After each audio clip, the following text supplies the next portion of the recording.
just very concerned.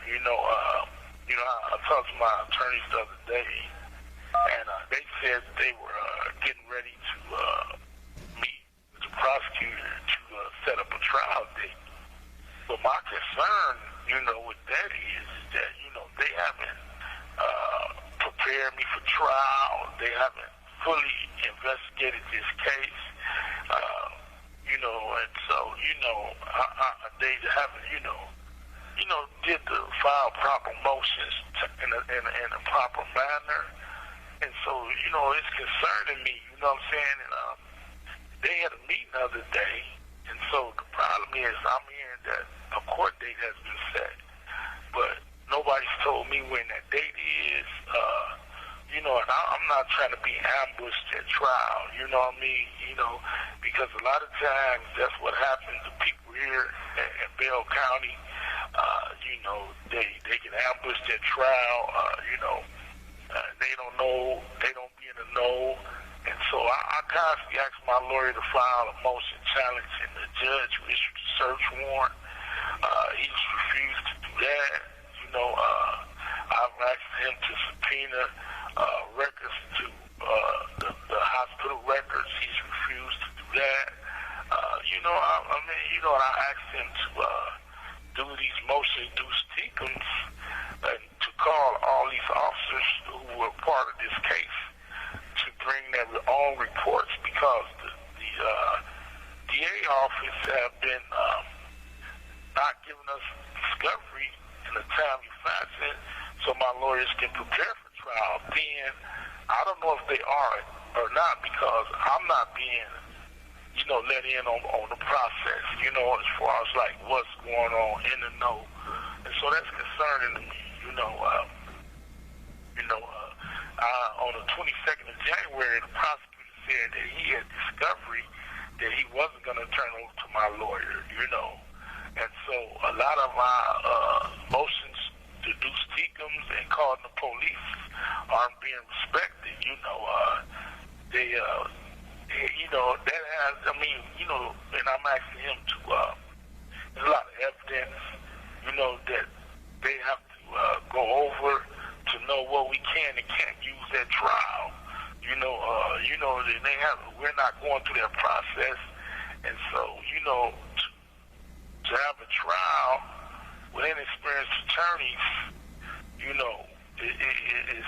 will turn out to be a disaster, And so, it's tough, man, and you basically put in a position to want to represent yourself.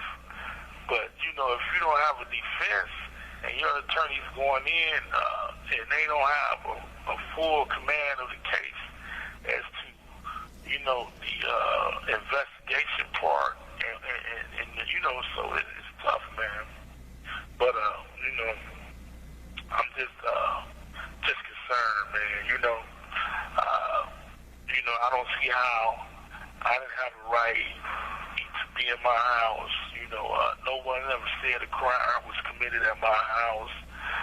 Nobody basically said I committed a crime at all. So the police come to my house and, basically just attempt to raid my house while I slept.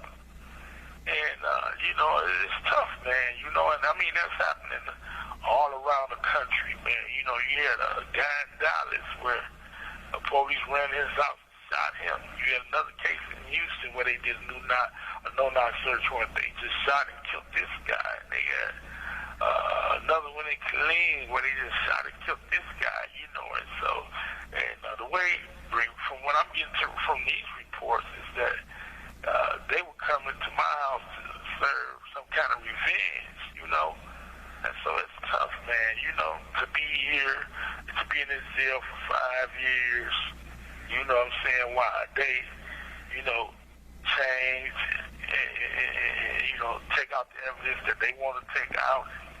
And, it's up to them to put attorneys on my case that they know will work with them, for a fee, and to me, that's wrong, and I mean, these attorneys have told me several times that, Anthony Phillips told me that he really don't know state law that good, and he's proving that in court by arguing legal matters that had no legal merit in my case. Carlos, he filed motions, but he didn't file motions properly. He filed the motion to suppress, but he tried to put all my issues in that motion to suppress, and that's not legally right. You know what I'm saying?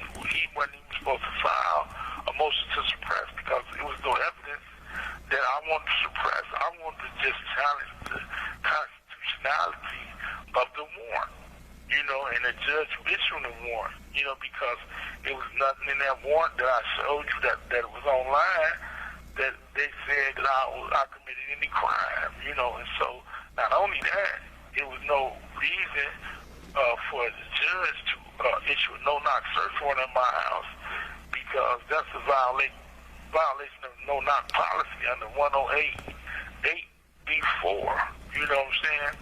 And so, if they don't challenge the judge issuing that warrant to my house, then I want to be able to challenge the fact that there was no criminal activity ever reported to ever happen at my house between me and nobody else. You know what I'm saying? There was no criminal activity reported to have took place between me and nobody else in my parking lot. And it's nothing in the affidavit that states that. And so I can't challenge these issues. I can't wait to be convicted and then try to bring these issues up. And I'm constantly telling my lawyers that, look, you guys need to file motions and effective motions. And so, it's hard, So if they're going to take the money and then come in court and not be able to represent my case, that's the toughest part. And that's the way I'm seeing it. I'm not just saying it, it's just what I've seen. And every time we've came to court, my attorney claimed that he wasn't ready, and the judge proceeded anyway, and so the judge is the one who appointed me this attorney, and so, we don't have no, working, trusting relationship, whereas, we can talk about the legal matters in my case. He refused to show me my discovery. He refused to, talk about the evidence that we need to prove my innocence. They refused to request experts, to testify on my behalf as far as the probabilities, because the police officers seem to say that this officer was shot somewhere that I couldn't shoot, And so that happens a lot here, man.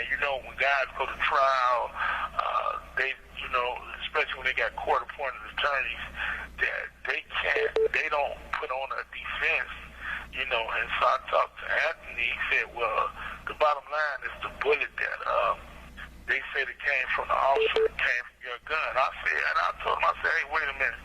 They took guns to their house.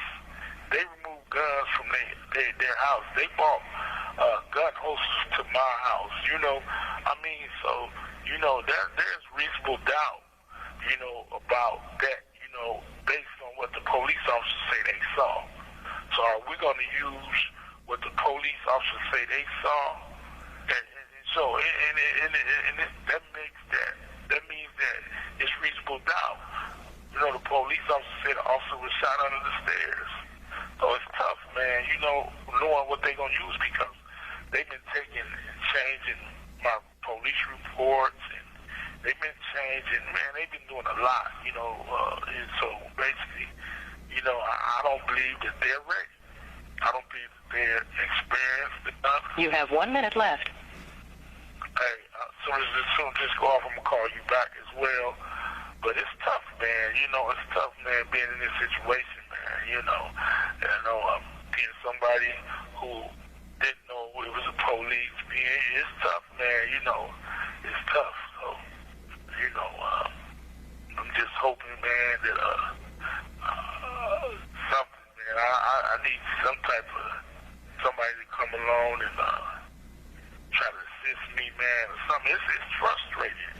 I mean, for me, as a man, to be in jail and to know that they're going to violate my constitution right to life, liberty, and due process of law, because I believe that they're accepting funds, and I believe that that's against the law. So, picking up where I left off at is that I asked them I was re-indicted, and so they changed the way that you're supposed to present the case to a grand jury, and under the new system, I think that the sheriff is supposed to present the case to the grand jury instead of the prosecutor office, because the prosecutor office have been biased and putting on the evidence in front of the grand jury and make it one-sided. So therefore, that's why they came out with the new House bill to change their process. And so when they re-indicted me, I think they re-indicted me under the same pick-a-pal system that they use that was outlawed. And so I asked my attorney to challenge the grand jury indictment against me because, as you know, my attorney claims that he sent a note back to the grand jury saying that he wants to be able to put on evidence in my case. And from what he told me, that the prosecutors, they end up getting this letter and opening it and bringing it back to him and then telling him that the process had already been done. You know what I'm saying? So it is tough, man, and so I told them that they should challenge that, you know what I'm saying, and make sure that it was done right. And so, like I say, man, because the evidence in this case, what everybody is saying is that I was, when pre-raid people said that the house is dark and I was asleep, and so I'm indicted on knowing that it was police, but everybody else said that from the evidence of the case, that's not the case. You know what I mean? And so, this is what you call malicious prosecuting, obstruction of justice, and, to me, it's just a big conspiracy, you know what I mean? And, to cover up, the murder of a police officer, and just to say that the bullet came from my gun, and with evidence being tampered with, and so in this department under that old chief Baldwin, this department, man, had a history of tampering with evidence in people's cases, and and as you can see from this police officer here, he got indicted for lying about firing his weapon. And look at all the other, in my case, all these officers fired their weapons, and some, we don't even know all the officers that fired their weapon. They failed to fill out the reports, and it's tough, man. And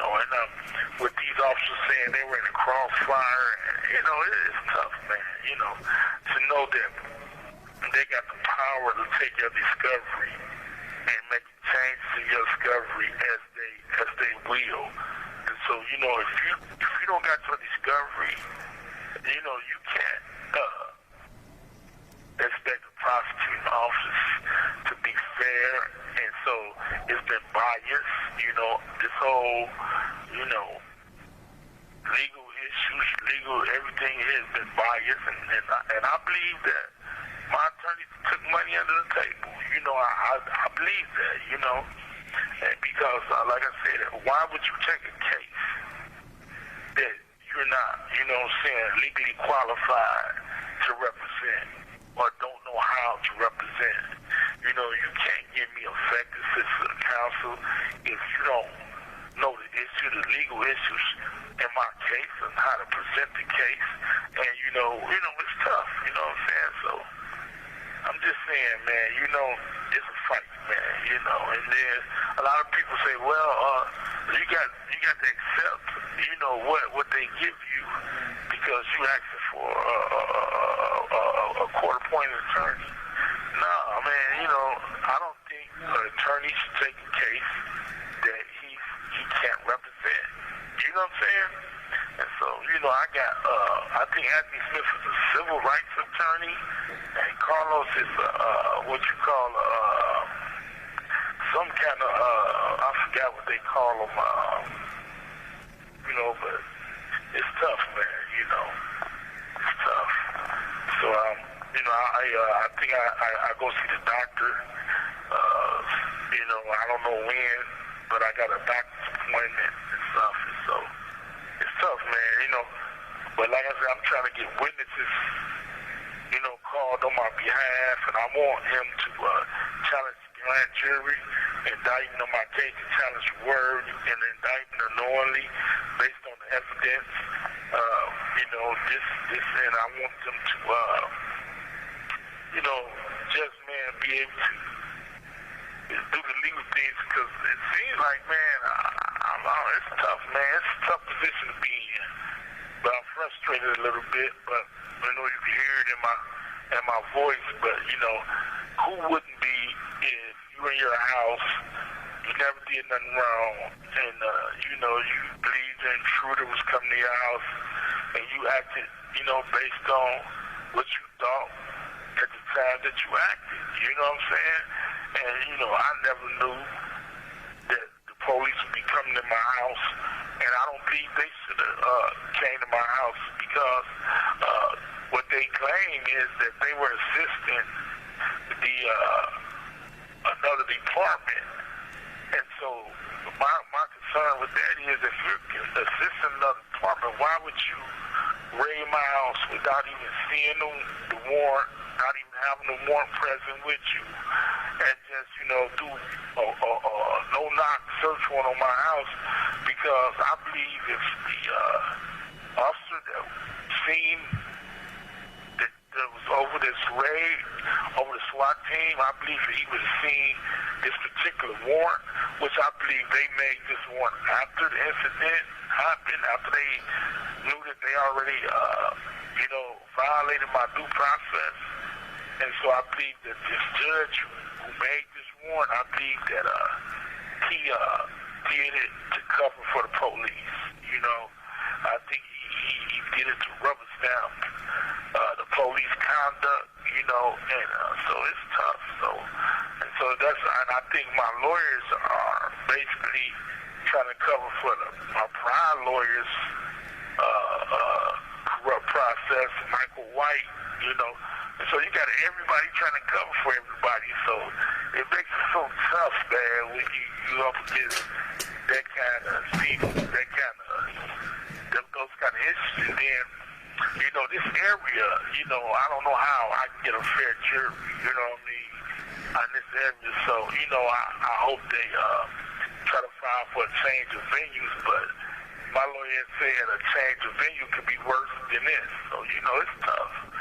But like I said, I'll just keep everybody posted, man, and everybody who's commenting and looking at this injustice, I hope you keep commenting and keep looking into this case, because this truly is injustice. Because if it happened to me, and if it happened to you, when the law is clear, the judge cannot issue a warrant because the officer just asks for a warrant to search your house, and then the officer get on the stand and say he never seen you do nothing wrong. If that's the case, anybody can go to the police and say, look, I want a warrant. This guy's doing this wrong, and then the police go and never see nothing, go ask the judge to search his house. No, this warrant is wrong, man. And if my lawyers don't know how to attack this issue, then they can't be working in my best interest. You know, and it's been 5 years.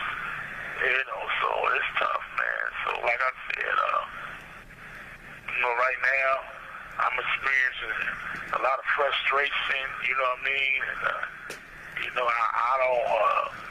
You know, like I say, I have nothing but respect for the officer and his family, and I wish the best. But you know, what they're doing to this officer is wrong. You know, and so they, you know, sure that they can't have much respect for him and his family. You know, to try to cover up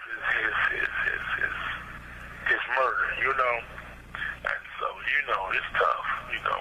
So they really tight-lipped about it, you know, and it's hard to believe that, you know, these other officers claim to be, you know, his brother, and what they do is retire and leave and go to another department, and instead of standing up and saying, nah, you know, this is wrong, you know, we're gonna, you know, do the right thing, you know, we're gonna do the honorable thing, you know. Because to me, you know, that's cowardly, you know. And see, this all started with this one officer named Ryan Hart, you know. He had a beef with me, and so he sent them officers there to my house, you know. And so it's tough, man, you know. And he's still on the force, and, you know, you got these officers, man, this department, you know, and then this Baldwin had a cancer, you know, you know. And so we just hoping, man, that we're praying that, you know, the truth come out, you know what I mean? But, you know, it's tough. Yeah, you know, Nick, going back to what I said, I'm a little frustrated. That's why I went off last time. But, you know, I want to speak on the police reports that's online, right? And I wanted to point people to McNow's statement, where he's giving a statement after the report in his supplement, where he says that, you know, when he exits the kill zone, he's talking about under the stairs, the place I couldn't shoot. And he said when he re-entered it, the officer's feet was facing him and his head was close to the front door. And so he said, you know, he drug him from the front door across the porch and stuff, right? And so that's evidence that he got hit there. When you look at David Daniels' statement that the officer was in front of him, that puts him at the front door. When you look at Akers and all the officers that was at the car, Akers, True Love, and all they statement, they said that as soon as they heard a gunshot, they turned around and they immediately seen officers fall left of the front door. That's the area that I can't shoot because on my window is beyond the front door, and I was shooting in the parking lot. And then you hear Kirk, one officer in his supplement, he says he looks to his right and his left, and he realized he was in the crossfire, and he retreated. And then you look at Xavier Clark's statement where he says that he was hit, and he had the air knocked out of him, but, you know, the air is misspelled in the report. He said he had the air knocked off him, and he fell, he rolled over, and he tripped over Otis Dent under the stairs. And so he also says in his other statement that when he broke the window, he had his back against the wall, and that shots came low out the window, you know. And so, you know, when you read these reports, you know, it's clear that I was shooting low out the window. It's clear that they were shooting in the interior. When you read one of the officers that was coming from the back, he said he was running from the back in the front, and he seen officers shooting into the interior of the apartment. This is where all the officers were at, in the interior of the apartment, in the front door. This is where all of the evidence leads to, but when you look at the reports now, they took that out of the reports, you know. And not only did they take that out of the reports, you know, I'm wondering if they're going to call our officers to testify as to what's going on, because there's a lot of legal things happening before you go to court. The judge make a lot of legal decisions, and sometimes, you know what I'm saying, and then, you know, these attorneys won't call witnesses so that, you know, the true story can be revealed. You know what I mean? And so, that bothers me. And then, not only that, you see that in all the cases here in Bell County, where, people can't get their discoveries. I got lucky enough to get that. And then, I'm telling my lawyer, I'm like, man, how come the officer said, oh, well, the bottom line is your bullet is an officer. Look, okay, well, they took guns home. There's reasonable doubt, that my bullet, so you need to, get an ankle expert, and all this stuff, man, because, that it don't make sense. And then, you got one of the commander, he said that this is his suspect. And then I think they redid his report and gave my lawyer, ended up giving it to the judge. And I asked my lawyer, why are you giving his report? He should be able to come and verify his own report. But they took that out of the report, the fact that he said that this should be investigated. Now, what it seems to have happened is Dennis Baldwin shut the investigation down. You have 1 minute left. And so the chief of police, this ended up being his demise, where after this raid happened in my house, they got rid of him, But, like I said, man, this is tough on me, man. Where I get drugged out my house like an animal, have a gun put down my throat. It's tough, man. I'm finna call you right back.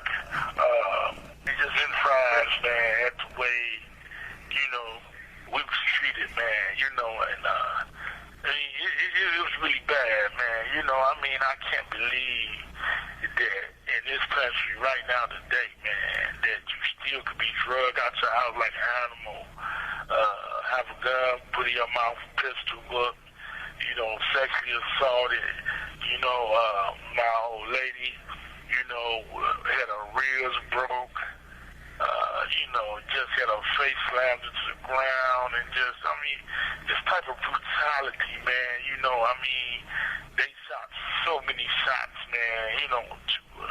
And I'm doing, man, what, any other citizen would do, if they attacked in their home, and, I'm in my home and I'm thinking that an intruder is coming in, and the police clearly says that he didn't announce.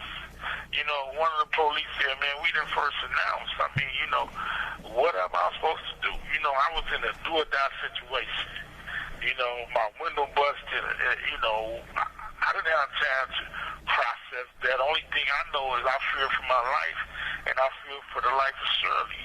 And so I acted. It was based on a split-second decision based on what I believed at the time. I believed that my life was in danger. The intent was never to shoot an officer, which I don't believe that happened. And the reason why I say that is read the reports. Read the officer's report. Take your time and read the reports. These officers saying I was shooting low out the window. The blinds were still in the window. And so, man, it's tough, man, But I don't know what reports my lawyer going to use. I told him to, basically try to have this stuff entered into the record. A lot of times, if you don't have these reports and these DVDs and stuff entered into the record, man, as exhibits, you can't use them at trial. So it's tough, But, I'm a fight, man, I wish I could represent myself, man, but, these attorneys, they haven't, but like I said, they haven't got me ready for trial. They haven't got me ready to take the stand. We haven't went over the evidence that we want to use to try to prove my innocence. They haven't requested that we get experts, to speak on the probabilities, based off the officer statements and what they were saying at the time. And so, they don't do that a lot, man. So that happens to a lot of people here, man. They never get experts and stuff like that, to show that, hey, how is it possible this man shot the officer when he was shooting out this window right here into the parking lot? And then the officers, said, so they turned around this officer hit the ground somewhere else, you know, and it's impossible. But they want to get only a few officers to come testify, the ones that they know will lie, and so it's tough. But we gonna see, man. But like I say, the system has never been fair, and like I said, these attorneys, I think and it's almost my belief that they took this money to, they bought new cars and moved to 2 new offices after they got my case, and tell me they getting paid a lot of thousands of dollars. But I mean, like I say, if you get paid all them $1,000, then you should be able to represent this case legally, and then not put in. One time my lawyer put a motion in. He was trying to Carlos put a motion in. He was trying to get some of these police who did psychiatric treatment, and he was trying to get those notes right. But he put the motion in to get the notes, but he put a motion in to suppress. And I'm like, wait a minute, why are you putting a motion in to suppress evidence that you asking for, And then he basically told me that he was messing up, So I'm like, man, this is tough, to have these lawyers, to know that you're going into a fight with these lawyers and they're going to throw your case, and they're going to intentionally throw your case. And then, like I said, I can't raise these issues, man, once I'm convicted.